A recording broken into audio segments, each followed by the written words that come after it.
نواب صاحب جی جی کیسے مزاج ہیں؟ جی بالکل ٹھیک ٹھاک. آپ سنائیں, آپ کیسے ہیں؟ خیریت سے ہیں؟ جی الحمدللہ جی اللہ کا کرم ہے جناب. میں سوال کرنے سے پہلے جو ہے آپ سے گزشتہ پروگرام کے حوالے سے ایک بات کرنا چاہتا ہوں. جی وہ یہ کہ آخر میں جب آپ نے جواب دیا نا کہ میں یہ کہنا چاہتا ہوں کہ آپ اعلان کریں کہ تو مرزا صاحب کو نہیں مانتے وہ کافر ہے.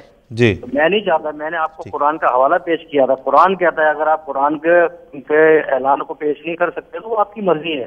ٹھیک ہے, لیکن آپ نے میری نظام کے ساتھ اس کو جو ہے وہ کر دیا آپ نے وہ کہ میں چاہتا ہوں کہ آپ ایسا کریں. میں نہیں چاہتا نا میرے جیسے دیکھیں جی میں ایک سیکنڈ نواب صاحب, ابھی آپ ٹیلی فون لائن پہ رہیں.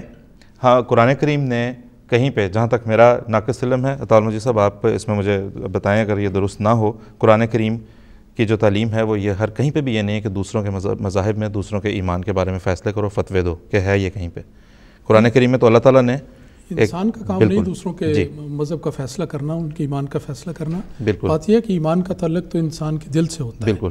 دل میں جو بات ہے اس پر نظر اللہ تعالیٰ کی ہے, دوسرے انسانوں کی نہیں. بالکل. اور پھر نواب صاحب آپ سے یہ بھی ہم پوچھنا چاہتے ہیں کہ رسول کریم صلی اللہ علیہ وسلم نے رائے شماری جب مدینہ منورہ میں ہوئی اور آپ نے فرمایا کہ جو شخص اپنے آپ کو مسلمان کہے اسے مسلمان کے طور پہ لکھنا, اسے کہاں لے جائیں گے آپ نواب صاحب؟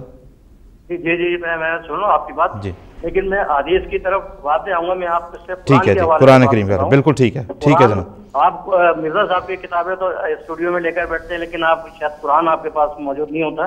جس طرح آپ ان کی کتابیں اسکرین پر عبارت جو ہے دکھاتے ہیں, اس طرح آپ قرآن کی ان آیات کو بھی دکھایا کریں, جس کے حوالے سے جو ہے میں آپ سے سوال کر رہا ہوں. بالکل ٹھیک ہے. اور اس کو میری طرف منسوخ نہیں کریں. آپ کی طرف آپ کی طرف نواب صاحب آپ کا سوال نواب صاحب آپ کا سوال آپ کی طرف میں نہیں منسوب کر رہا. پچھلے 4 پروگراموں سے جتنے ناظرین سن رہے ہیں وہ آپ کے سوال کو آپ ہی کی طرف منسوب کریں گے. جناب آپ سے میں درخواست کروں گا کہ اللہ تعالیٰ سے ایسی باتیں منسوب نہ کی جائیں جس طرح سے کہ آپ ابھی بات کرنا چاہ رہے ہیں کہ اللہ تعالیٰ نے کہیں کسی کے بارے میں جو ہے وہ لوگوں کو یہ اختیار نہیں دیا کہ ان کے دلوں کا حال جانو اور چھان پھٹک کرو اور پھر اس کے بارے میں اعلان کرو اور تکفیر کے فتوے دو. لیکن آپ کا سوال آج ہم چوتھی مرتبہ یہاں پہ ایڈریس کر رہے ہیں. حافظ مظفر احمد صاحب کے پاس ہم چلیں گے, آخری چند لمحات جو ہم رہ گئے ہیں اس وقت اس میں بات کریں گے. حافظ صاحب السلام علیکم. وعلیکم السلام ورحمۃ اللہ. جی حافظ مظفر احمد صاحب, رمضان صاحب کے سوال کا کوئی جواب آپ بھی دیں. جی میں عرض کروں گا کہ پچھلے 3 دفعہ سے میں بھی سن رہا ہوں, انہوں نے جو آیت پیش کی, میں نہایت ادب سے ان کی خدمت میں گزارش کروں گا کہ شاید انہوں نے آیت کا ترجمہ خود بھی اچھی طرح مطالعہ نہیں فرمایا, کیونکہ آیت کے پہلے ٹکڑے پر ہی اگر یہ غور کر لیتے تو سوال حل ہو جاتا. پہلا فکرہ جہاں سے آیت شروع ہوتی ہے وہ یہ ہے, ان الذین یکفرون باللہ ورسلہ, یقیناً وہ لوگ جو کفر کرتے ہیں اللہ کا اور اس کے رسولوں کا. اور آگے آتا ہے کہ پھر اللہ اور اس کے رسول کے درمیان تفریق کرتے ہیں, اور آخر میں اولئک هم الکافرون حقا, یہ پکے کافر ہیں.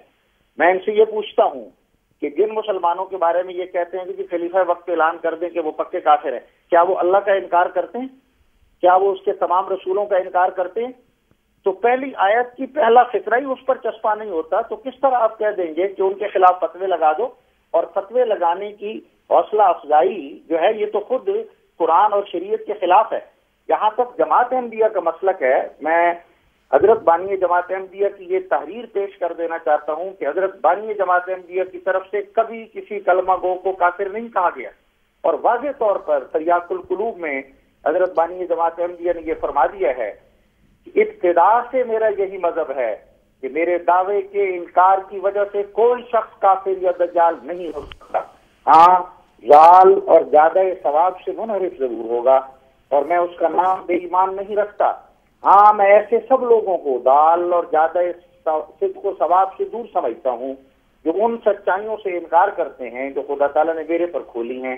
میں بلا شبہ ایسے ہر ایک آدمی کو ضلالت کی آلودگی سے مبتلا سمجھتا ہوں جو حق اور راستی سے منحرف ہے, لیکن میں کسی کلمہ گو کو کا نام کافر نہیں رکھتا.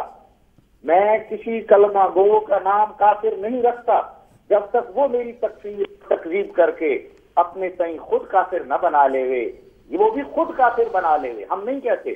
سو اس معاملے میں ہمیشہ سے سبقت میرے مخالفوں کی طرف سے ہے کہ انہوں نے مجھ کو کافر کہا, میرے لیے فتویٰ تیار کیا, میں نے سبقت کر کے ان کے لیے کوئی فتویٰ تیار نہیں کیا، اور اس بات کا وہ خود اقرار کر سکتے ہیں کہ اگر میں اللہ تعالیٰ کے نزدیک مسلمان ہوں تو مجھ کو کافر بنانے سے رسول اللہ صلی اللہ علیہ وسلم کا فتویٰ ان پر یہی ہے کہ وہ خود کافر ہیں. سو میں ان کو کافر نہیں کہتا، بلکہ وہ مجھ کو کافر کہہ کر خود فتوی نبوی کے نیچے آتے. تو دیکھیے، جب ہم کلمہ گو لا الہ الا اللہ محمد رسول اللہ پڑھتے ہیں اور پھر حضرت صلی اللہ علیہ وسلم فرماتے ہیں کہ کلمہ گو کو کافر کہنے والا جو ہے خود اس پر یہ کفر لوٹ آتا ہے. اور سب سے پہلا فتویٰ جو 200 علماء نے ہندوستان میں دستخط کرا کے جاری کیا تھا وہ 1891 کا ہے. حضرت بانی جماعت احمدیہ کے خلاف وہ کفر کا فتویٰ لگایا گیا تھا. حدیث نبوی کے نتیجے میں وہ خود کفر ان پر لوٹ آیا جنہوں نے کفر کے وہ فتوے لگائے تھے. بس بانی جماعت احمدیہ کا جو کل اعلان تھا آج بھی وہی اعلان ہے کہ جماعت احمدیہ کسی کلمہ گو کو کافر نہیں کہتی. جی بہت بہت شکریہ حافظ مظفر احمد صاحب. نواب صاحب، آپ کے ہمیں انتظار رہے گا، آپ ضرور ہمیں بتائیں کہ اب بات کی کچھ تفہیم ہو سکی کہ نہیں.